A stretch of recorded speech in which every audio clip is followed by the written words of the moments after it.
Kortne Stouffer was a hippie chick who loved having fun. But after a Saturday night of hard partying, the pretty young woman disappeared. It left everyone asking, is she just missing? Or did something much more sinister happen to her? Right from the start, cops were perplexed. Her apartment shows no sign of foul play. Her keys and wallet, her phone undisturbed. Her beloved dog left alone. We don't have a crime scene. There's no physical evidence in the apartment to suggest that any kind of a struggle took place inside the apartment. Mr. Arnold, is it weird that Kortne would leave her phone, her wallet, her dog? That's suspicious, right? It's very suspicious. While we don't know it's a homicide, we've treated it as a homicide from day one because those things don't make sense for her to have just left those things behind voluntarily. It's a mystery with no body, no physical evidence, and no end in sight. We did searches, but we had nowhere to look because she was at her apartment and then she wasn't.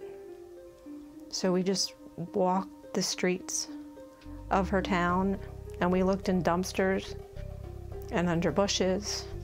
We were looking everywhere, but we couldn't find her. Describe the feeling of looking for your daughter in a dumpster. It's horrible. It's sad. I was hoping to God I wouldn't find her in any of those places. But then, out of the blue, a young woman who claims to be a friend reaches out, and Kortne's mom's heart nearly stops. She had private messaged me on Facebook telling me her story, and I advised her to please contact the detectives or the DA's office to let them know what she thought she knew. Amanda Ballister thought she knew what happened to Kortne.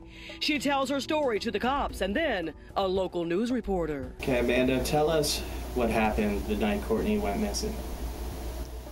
Two people that I'm convinced have done this basically went to her apartment seeking drugs and money that were in there.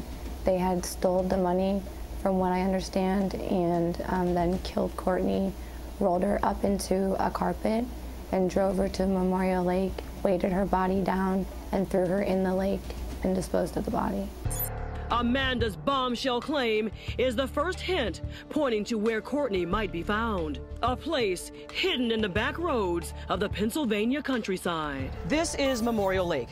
It's one of the places cops were led to look for Kortne. That information came from a tip. But was that tip credible? Lots of people didn't think so. And for Kortne's family, as much as they want to find her, they've always hoped the answer was no. Pennsylvania State Police dispatched search teams. They searched the lake with sonar equipment and scour the shoreline for clues. Nothing. Correct. No evidence of a crime. No carpet. No Kortne. I was a little bit discouraged with the lake thing, whether the girl was credible or not. So what do you think, that this tipster was a liar? Confused. You know, I hate to tear someone's character down. Maybe they were just confused.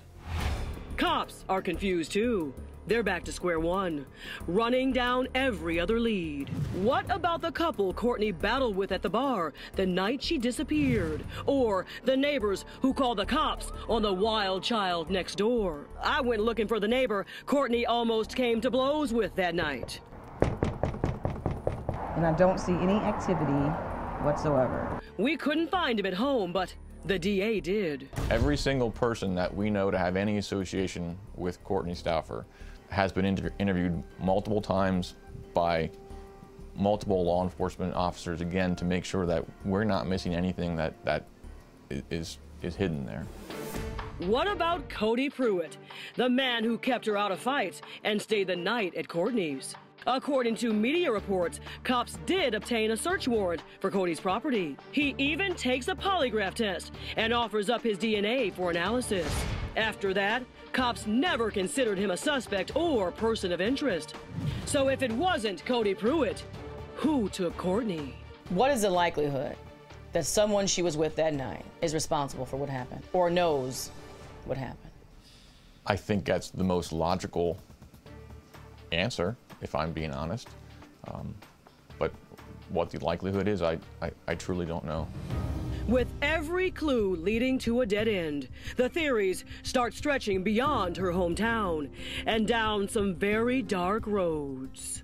There are people out there that say Kortne was deeper in this drug game and perhaps something really horrible happened because of it. I say that's possible. We know she had connections with drug dealers. We have heard a lot of the things you're referring to. Are those all possibilities? They are, unfortunately, all possibilities. Possibilities are all police have to go on. Still, they're actively running down every new tip. For the family of missing flower child Kortne Stouffer, all they have now is hope. Do you think Kortne's still alive? I don't. There's always hope. I love being proved wrong. The situation would be perfect. And Kortne's mom and dad say that's what keeps them going. You will never stop searching for her. No, this search will not end. And now it's time for someone to come forward and help this family heal. A $50,000 reward is being offered for tips that lead to the discovery of Kortne Stouffer. If you have any information, you can submit a tip at crimewatchdaily.com or call 1-844-800-CRIME.